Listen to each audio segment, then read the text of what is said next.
An accomplished woman musician gave a great piano performance for a woman's club.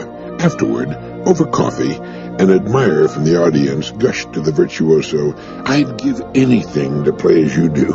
Whereupon the woman who'd given the concert took a sip of her coffee and fixed the red-faced, slightly perspiring matron with a cold gaze, and she said, "Oh, no, you wouldn't."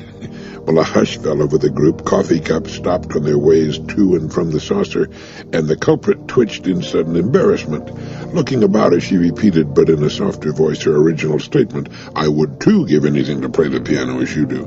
The virtuoso continued to sip her coffee and shake her head. "No, you wouldn't," she repeated.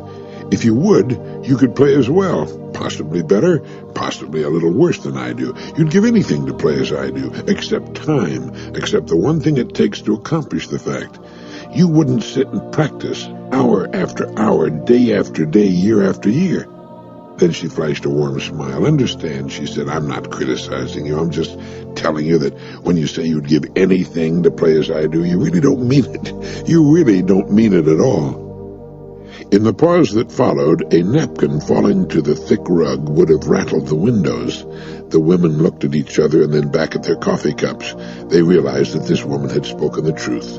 They would like to have her talent now, fully matured and developed, but as for putting in the 20 years of work that went into the fashioning of it, no, that was a different matter. Soon the light conversation was resumed, and the incident was glossed over, but not forgotten. People are forever saying, "Oh, I'd give anything," but the fact remains that they don't. They give very little, often nothing, to do the things they say they'd give anything to do.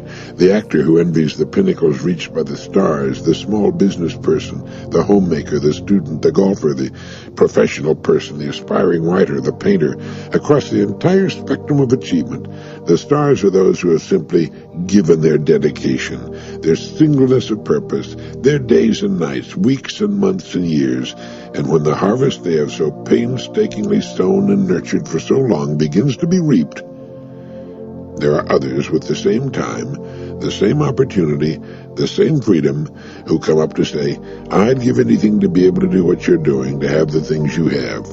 But as the pianist said, "I'm just telling you that when you say you'd give anything to play as I do, you really don't mean it. You really don't mean it at all.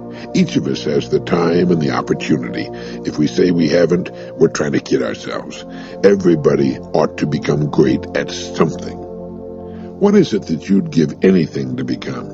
Well, then give it, and you'll become it. Sometimes it seems as though there are far too many spectators and not enough players. Maybe we're so busy watching the world and everyone else we forget we've got one of our own to win."